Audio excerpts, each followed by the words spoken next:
people leaving comments saying some of the DIYs you do are hard to find. So I wanted to come up with some ideas that everyone could find at any Dollar Tree store. So I'm going to be picking up a couple of the Dollar Tree books. You can get hardback books for only $1, so I grabbed 3 of them. I wanted to customize these books just a little bit, so I'm going to be tea staining the pages. So to do that, you're just going to take any tea bag, it doesn't matter what it is, and then you're just going to put it in some water and you're just going to rub it along the edges of your book.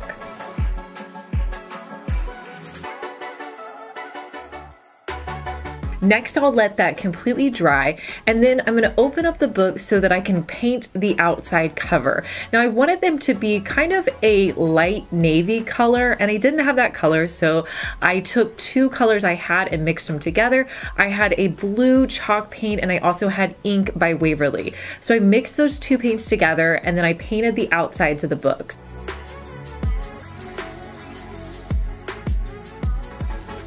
I went along the edges as well to make sure that I got the edges covered so that when they were shut, it looked nice.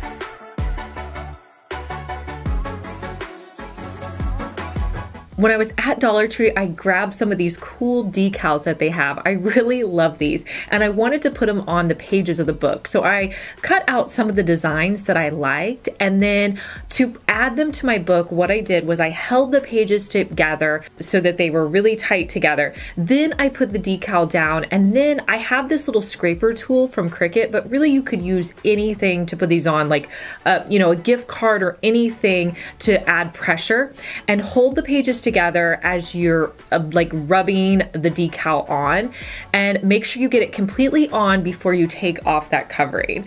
And I wasn't sure how these were going to turn out, but I think they look really cute. And then I stacked them up in a grouping and love the way they turned out.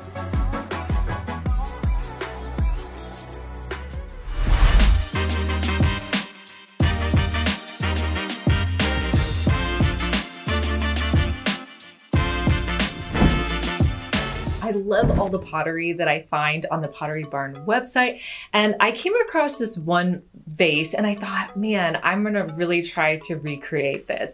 Now, it doesn't look exactly like it, but it was definitely inspired by this vase.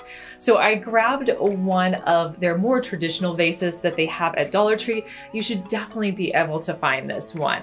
And then I also picked up a container of Dollar Tree spackling. So I started by putting on gloves, because anytime you're working with spackling, you definitely need to have on gloves if you're going to be getting messy with it like I was.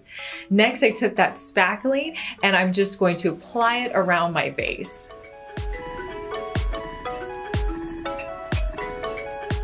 On the original picture, the texture kind of came out, and I was trying to figure out how to create that. So I'm going to be using just a little stick that I had off of one of the crates they sell at Dollar Tree.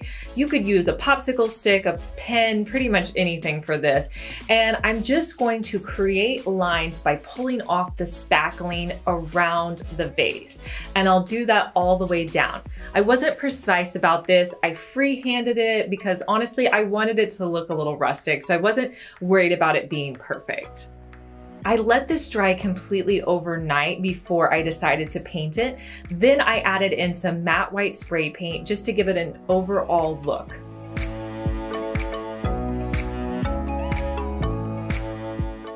Now the next part was kind of fun. I always love it when I start painting and I really don't know how things are going to turn out. So I grabbed some different acrylic paints that I had in a variety of browns and golds. And I'm also going to be using like this little shelf liner thing that you can pick up at Dollar Tree, but honestly, you could use anything for this. You could use a paper towel, or you could also use like a Dollar Tree sack.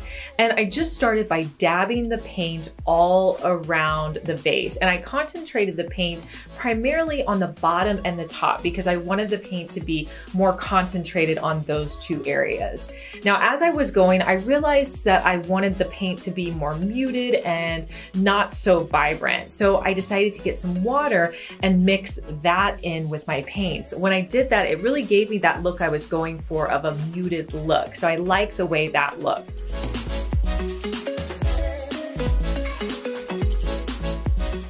Then I decided I needed to add in some black around the top and the bottom edges. And I just worked with it until it had that look that I was going for.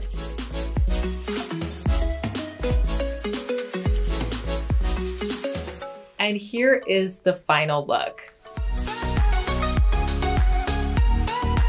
Hey guys, I'm Liz and you're watching my second DIY channel where I post daily DIY videos. You may be familiar with my main channel, Liz Fenwick DIY, but I'm glad that you found me over here on my second channel. Make sure that you're subscribed so you just get notified every day when I post our daily DIY video.